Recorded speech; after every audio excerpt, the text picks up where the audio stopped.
और उस वक्त बड़ी खबर आ रही है, बीजेपी महासचिवों के साथ नरेंद्र मोदी की बैठक खत्म हो गई है। ये बैठक प्रधानमंत्री निवास पर चल रही थी, 7 RCR पे ये बैठक चल रही थी। अब ये बैठक खत्म हो गई है और इस बैठक का एजेंडा क्या था अभी ये बताया जा रहा है कि शायद ये मिशन विधानसभा के लिए था। चूंकि आपको बता दें कि कुछ ही महीने बाद हरियाणा, महाराष्ट्र में विधानसभा के चुनाव होने वाले हैं। महासचिवों के साथ नरेंद्र मोदी की बैठक खत्म हो गई है। प्रधानमंत्री निवास पर यह बैठक 10 बजे शुरू हुई थी, 11:15 का वक्त है और लगभग सवा घंटे तक ये बैठक महासचिवों के साथ था नरेंद्र मोदी की चली। और अब ये बैठक बताया जा रहा है कि खत्म हो गई है। आगे की रणनीति पर चर्चा नरेंद्र मोदी ने महासचिवों के साथ की और ये तस्वीरें आप 7 RCR की आप देख रहे हैं। विकास भदौरिया भी जुड़ गए हैं, एबीपी न्यूज संवाददाता। विकास, इस बैठक का मुख्य एजेंडा क्या था?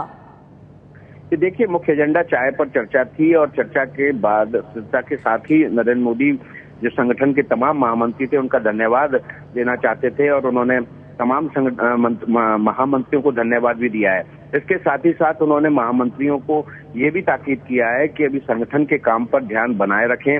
आगे आने वाले कई महीनों में चुनाव होने हैं, जिसमें से हरियाणा भी शामिल है, महाराष्ट्र भी शामिल है, इसके अलावा दिल्ली में भी चुनाव होने हैं।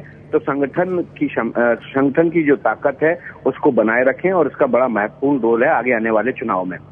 इसके साथ ही जो तमाम मंत्रालय हैं उनमें जो तमाम समितियां होती हैं मंत्रालयों में सहयोग करने के लिए, कामकाज में सहयोग करने के लिए, उसमें उन्होंने नरेंद्र मोदी ने अपने महामंत्रियों को बुलाया कि इस बात का ध्यान रखा जाए कि पार्टी के जो तमाम कार्यकर्ता हैं जो कि किसी खास काम में विशेषज्ञता रखते हैं वो इन कमेटियों में जाएं और मंत्रियों पर इस बात के लिए नकेल रखी जाए कि वो किसी अपने परिचित को या किसी अपने जानकार को, रिश्तेदार को उन कमेटियों में या उन समितियों में ना रखें।